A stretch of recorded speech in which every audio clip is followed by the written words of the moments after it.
Hi everyone! Andito na naman ako ngayon sa Tapasan.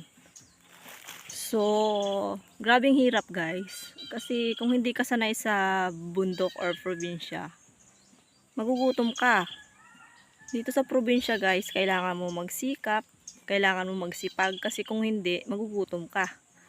So, sobrang mura ng niyog, tapos ang mahal-mahal ng mga bilihin, mapapaiyak ka na lang guys kasi sobrang hirap guys.